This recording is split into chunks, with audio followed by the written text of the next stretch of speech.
Hi friends, അസ്സാം വലൈക്കും. Welcome to my YouTube channel Badru's kitchen. തുടക്കം തന്നെ എന്താണ് ഇതിപ്പോൾ ഊണ് കഴിക്കണതാണല്ലോ എന്ന് കരുതില്ലേ നിങ്ങൾ? ഞാനിപ്പോൾ ഇതെൻ്റെ വീട്ടിലൊക്കെ പോയിട്ട് വരുമ്പോൾ വന്നിട്ടുള്ളൊരു വീഡിയോ ആണ് കേട്ടോ.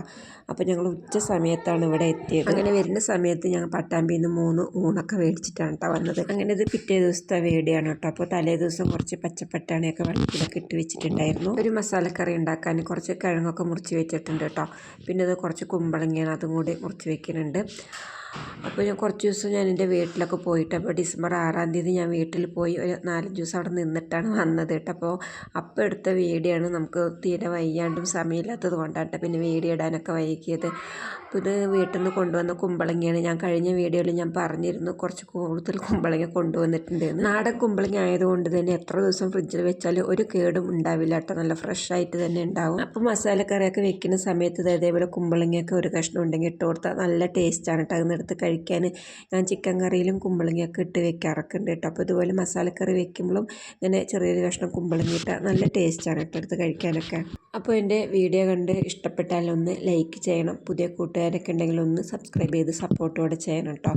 അതേപോലെ തന്നെ നിങ്ങളുടെ എന്തെങ്കിലും അഭിപ്രായങ്ങളൊക്കെ ഉണ്ടെങ്കിൽ ഒന്ന് കമൻറ്റിലൊക്കെ ഒന്ന് എഴുതി. ഇപ്പോൾ ഇഡ്ഡലി ഉണ്ടാക്കാനാണ് കേട്ടോ. ഞാൻ വീട്ടിൽ നിന്ന് വരുന്ന ദിവസം എനിക്ക് അവിടെ നിന്ന് ഉമ്മ ഒരു പാക്കറ്റ് ഇഡ്ഡലി മാവ് വാങ്ങി തന്നിട്ടുണ്ടായിരുന്നു. അപ്പോൾ ഞാനത് കൊണ്ടുവന്നത് അങ്ങനെ മാവ് ഫ്രിഡ്ജിൽ വെച്ചിരുന്നു. അപ്പോൾ പിറ്റേ ദിവസം ഇഡ്ഡലി ഉണ്ടാക്കാമെന്ന് വെച്ചിട്ട് കേട്ടോ. അപ്പോൾ ഉമ്മ രാത്രി തന്നെ ഉണ്ടാക്കിക്കോ എന്നാണ് കേട്ടോ പറഞ്ഞത്. പിന്നെ ഞാൻ രാത്രിയൊന്നും ഉണ്ടാക്കിയില്ല കേട്ടോ. അപ്പോൾ രാത്രി പിന്നെ ഞങ്ങൾ കുറച്ച് കഞ്ഞിയൊക്കെ വെച്ചിട്ടാണ് കേട്ടോ കഴിച്ച് കിടന്നത്.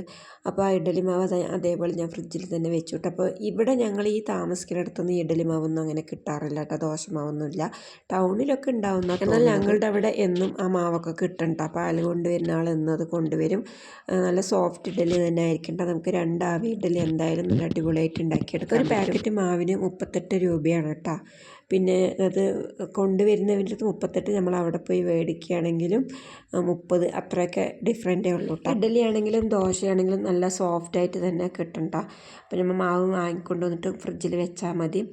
അങ്ങനെ മാവൊക്കെ ഞാൻ പൊട്ടിച്ചൊഴിച്ച് കലക്കി റെഡിയാക്കി വെച്ചിട്ടുണ്ട് കേട്ടോ. പിന്നെ അത് കറിക്കുള്ള തേങ്ങയൊക്കെ അരച്ചു, കുറച്ച് ജീരകവും വെളുത്തുള്ളിയും അതൊക്കെ ഇട്ട് തേങ്ങയൊക്കെ അരച്ചൊഴിച്ചു കേട്ടോ.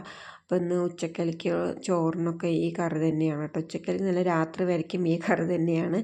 അങ്ങനെ ആ കറിയൊക്കെ ഒന്ന് കടുക് വറുത്തിടാൻ വേണ്ടി പോവുകയാണ് കേട്ടോ. അങ്ങനെ ഞങ്ങൾ രാവിലത്തെ ഭക്ഷണമൊക്കെ കഴിച്ചു കേട്ടോ. രാവിലത്തെ ചായ കുടിയൊക്കെ കഴിഞ്ഞു. പിന്നെ ഉച്ചക്കലിക്കുള്ളതൊന്നും ഞാൻ പ്രത്യേകിച്ച് വീഡിയോ ഒന്നും എടുത്തിട്ടൊന്നുമില്ല കേട്ടോ. ഈ കറി തന്നെയാണല്ലോ, അതുകൊണ്ട് പിന്നെ ഞാൻ ഉച്ചക്കലിക്കുള്ള വീഡിയോ ഒന്നും എടുത്തിട്ടില്ല. പിന്നെ ഇത് ഇഡ്ഡലി ഇങ്ങനത്തെ ആകൃതി എന്ന് പറഞ്ഞാൽ തുണി വെച്ചിട്ടാണ് കേട്ടോ ഞാൻ ഒഴിച്ചത് ഇഡ്ഡലി. അപ്പോൾ അത് പല ആകൃതിയിലും ഷേപ്പിലും ഒക്കെ വന്നിട്ടുണ്ട്. ഞാനിപ്പോൾ എൻ്റെ കഴിഞ്ഞ വീഡിയോയിൽ ഞാൻ പറഞ്ഞിരുന്നു ഞാൻ വീട്ടിൽ പോകുമ്പോൾ കുറച്ച് ഉണ്ണിയപ്പമൊക്കെ ഉണ്ടാക്കിയിട്ട് പോയിന്ന് കേട്ടോ. അപ്പോൾ മക്കൾക്ക് ഇപ്പോൾ വീണ്ടും ഉണ്ണിയപ്പം തിന്നാനൊരു പൂതിയൊക്കെ, അങ്ങനെ അവരിപ്പോൾ ഉണ്ണിയപ്പം ഉണ്ടാക്കണം എന്നൊക്കെ ഇങ്ങനെ പറയാനുണ്ട് കേട്ടോ. അപ്പോൾ അന്ന് ഉണ്ടാക്കിയ ഉണ്ണിയപ്പം പറഞ്ഞാൽ വീട്ടിൽ പോയത് എല്ലാവരും കൂടി കഴിച്ചതും പിന്നെ അത് അത്രയ്ക്കല്ലേ ഉള്ളൂ, കുറച്ച് തന്നെ ഉണ്ടാക്കിയത്. അപ്പോൾ അത് ഉണ്ടാക്കാമെന്നൊക്കെ പറഞ്ഞപ്പോൾ രാത്രിക്ക് ചപ്പാത്തി ആദ്യം ഉണ്ടാക്കണം കേട്ടോ.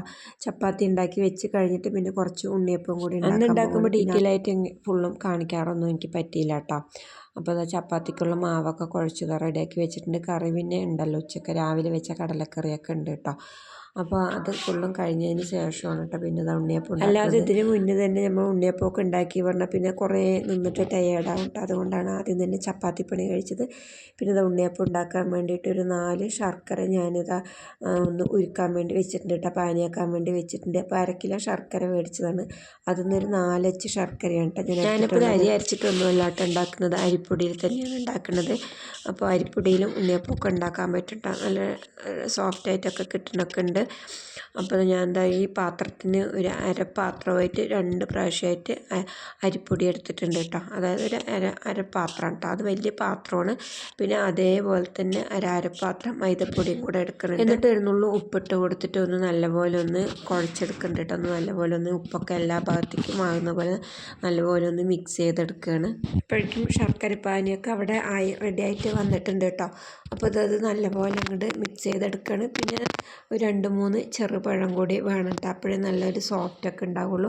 അപ്പോൾ ഒരു 3 ചെറുപഴം എടുത്തിട്ടുണ്ട്. അപ്പോൾ ചെറുപഴം ഞാനൊന്ന് ആദ്യം തന്നെ മിക്സിൻ്റെ ജാറിലിട്ടിട്ട് നല്ലപോലെ ഒന്ന് അരച്ചെടുക്കുന്നുണ്ട് കേട്ടോ. എന്നിട്ട് ആ അരച്ചെടുത്ത ചെറുപഴം ഞാനിത് ഈ മാവിലിട്ട് കൊടുത്തിട്ടുണ്ട്, ഈ പൊടിയിലിട്ട് കൊടുത്തിട്ട് നല്ലപോലെ ഒന്ന് മിക്സ് ചെയ്തെടുക്കുക. അതിനുശേഷം ഈ ശർക്കരപ്പാനുണ്ടല്ലോ, നമ്മൾ ഉരുക്കി വെച്ച ശർക്കരപ്പാനി അതും കൂടെ ഇതിൽ ഒഴിച്ചു കൊടുക്കുകയാണ് കേട്ടോ. ആ ചൂട്ടോടെ തന്നെ ഒഴിച്ചു കൊടുത്തിട്ട് നല്ലപോലെ അങ്ങോട്ട് ഇളക്കിയെടുക്കണം. അപ്പോൾ വെള്ളമൊക്കെ കുറവുണ്ടെങ്കിൽ ഒരു ലേശം വെള്ളം കൂടിയൊക്കെ നമുക്ക് ചേർത്ത് കൊടുക്കാം കേട്ടോ. അപ്പോൾ ഞാൻ നല്ല നല്ലപോലെ അങ്ങോട്ട് കുഴച്ചെടുക്കുകയാണ് കേട്ടോ. ഇത് എന്നിട്ട് നല്ലപോലെ യോജിപ്പിച്ചതിന് ശേഷം മിക്സിൻ്റെ ജാറിലിട്ടിട്ട് ഒന്ന് നല്ലപോലെ ഒന്ന് കറക്കിയെടുക്കുന്നുണ്ട്. അപ്പോഴേ നമ്മൾ ഈ 2 പൊടികളും ശർക്കരപ്പാനിയും പഴവും എല്ലാം കൂടെ ഒന്ന് സെറ്റായിട്ട് യോജിച്ച് ശരിക്കും അങ്ങോട്ട് കിട്ടുള്ളൂ കേട്ടോ. ഞാൻ പിന്നെ ഈ മാവ് റെസ്റ്റ് ചെയ്യാനൊന്നും വെക്കുന്നില്ല കേട്ടോ. സോഡാപ്പൊടിയൊക്കെ ചേർത്തിട്ട് അപ്പോഴേക്കപ്പോഴേ ചുട്ടെടുക്കാൻ വേണ്ടിയിട്ടാണ്. ഇങ്ങനെ മാവ് ഇങ്ങനെ പുളിച്ച് വരാനോ അങ്ങനെയുള്ളൊരു ടൈമൊന്നും ഞാൻ കൊടുക്കണമൊന്നുമില്ല. പിന്നെ കുറച്ച് ഏലക്കയാണ് കേട്ടോ. അത് നല്ലപോലെ ഒന്ന് കുത്തിയെടുത്തിട്ട് അതിൻ്റെ തൊലി കളഞ്ഞിട്ട് ആ കുരുവൊക്കെ ഞാനത് അതിലിട്ട് കൊടുക്കുന്നുണ്ട് കേട്ടോ. എന്നിട്ട് നല്ലപോലെ ഒന്ന് മിക്സ് ചെയ്തതിന് ശേഷം മിക്സിൻ്റെ ജാറിൽ 2-3 പ്രാവശ്യമായിട്ട് കുറേശ്ശെ ഇട്ട് കൊടുത്തിട്ടാണ് കേട്ടോ ഞാൻ നല്ലപോലെ അടിച്ചെടുത്തത്. എന്നിട്ടത് വേറൊരു പാത്രത്തിൽ ഇത് അങ്ങനെ ഒഴിച്ചു കൊടുക്കുന്നുണ്ട്. പിന്നെ ഒരു ചെറിയൊരു തേങ്ങാക്കൊത്തിട്ട് ഒരു ചെറിയൊരു മുറി തേങ്ങ കേട്ടോ, അത് കുഞ്ഞതാക്കി മുറിച്ചിട്ട് അതും കൂടെ ഒന്ന് എണ്ണയിൽ വറുത്ത്. പിന്നെ കുറച്ച് ജീരകമാണ് കേട്ടോ ഞാൻ ഇട്ട് കൊടുത്തിട്ടുള്ളത്. ജീരകം പിന്നെ അതുപോലെ തന്നെ കറുത്ത എള്ളുണ്ടല്ലോ അതും കൂടി കുറച്ചിട്ട് കൊടുക്കുക. അപ്പോൾ എള്ളില്ലെങ്കിൽ നമുക്ക് കരിഞ്ജീരകം ഉണ്ടെങ്കിൽ അത് വേണമെങ്കിലും ഇട്ട് കൊടുക്കാം. എന്നിട്ട് നല്ലപോലെ ഒന്ന് ഇങ്ങോട്ട് മിക്സ് ചെയ്തെടുക്കുക തന്നെ കേട്ടോ. അപ്പോൾ ഇതുപോലെ ഉണ്ണിയപ്പം ഉണ്ടാക്കാത്തവരൊക്കെ ഉണ്ടെങ്കിൽ ഒന്ന് ഇതേപോലെ ഒന്ന് ട്രൈ ചെയ്ത് നോക്കിക്കോളൂ. പിന്നെ ഞാനിപ്പോൾ ഇട്ട് കൊടുത്തിട്ടത് ഒരു 2.5 സ്പൂണ് റവയാണ് കേട്ടോ. അപ്പോൾ റവ നമ്മൾ ലാസ്റ്റ് ഇട്ട് കൊടുത്താൽ മതി. ഒരു 1/4 സ്പൂണ് സോഡാപ്പൊടിയും കൂടി ചേർത്ത് കൊടുക്കുന്നുണ്ട്. അപ്പോൾ മിക്സിൻ്റെ ജാറിലിട്ട് അടിക്കുന്ന ആ സമയത്ത് തന്നെ റവ ഇട്ട് കൊടുക്കരുത് കേട്ടോ. റവ അങ്ങനെ അരഞ്ഞു പോകും. ഒരു തരിതരിപ്പ് കിട്ടാൻ വേണ്ടിയിട്ടാണ് കേട്ടോ റവ ലാസ്റ്റ് ഇട്ട് കൊടുക്കാൻ പറഞ്ഞിട്ട്. എന്നിട്ട് കുറച്ച് നേരം മാവൊന്ന് വെച്ചിട്ടുണ്ട് കേട്ടോ. റവയൊക്കെ ഒന്ന് കുതിർന്ന് കിട്ടാൻ വേണ്ടിയിട്ട്. ഒരുപാട് നേരമല്ല, ഒരു 2-3 മിനിറ്റ് വെച്ചാലും മതി.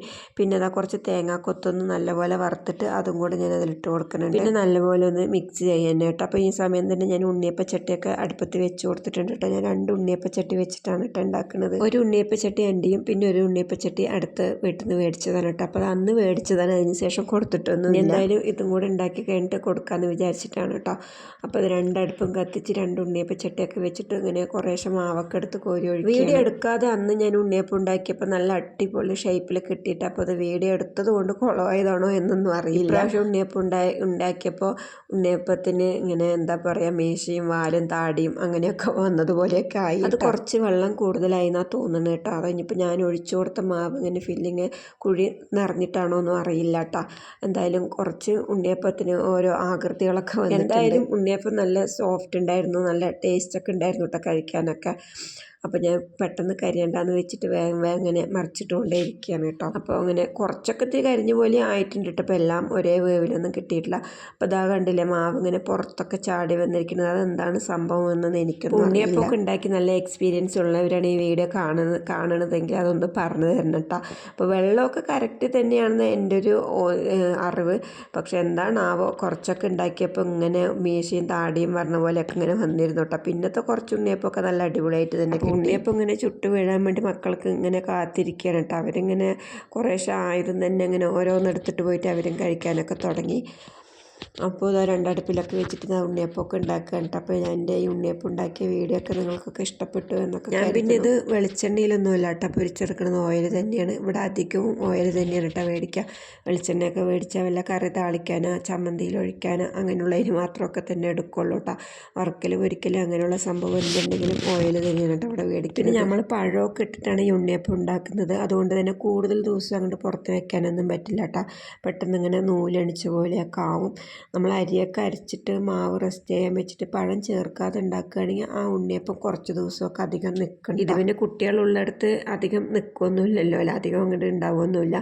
എത്ര ഉണ്ടാക്കിയാലും പെട്ടെന്ന് തന്നെ തീരും കേട്ടോ. ഇനിയിപ്പോൾ പഴം ഇടാനില്ലാന്ന് വെച്ചാൽ നമുക്ക് 2 പപ്പടം ഉണ്ടെങ്കിൽ അത് ഇട്ടിട്ടും ഉണ്ടാക്കാം കേട്ടോ. നല്ല സോഫ്റ്റൊക്കെ ഉണ്ടാകും.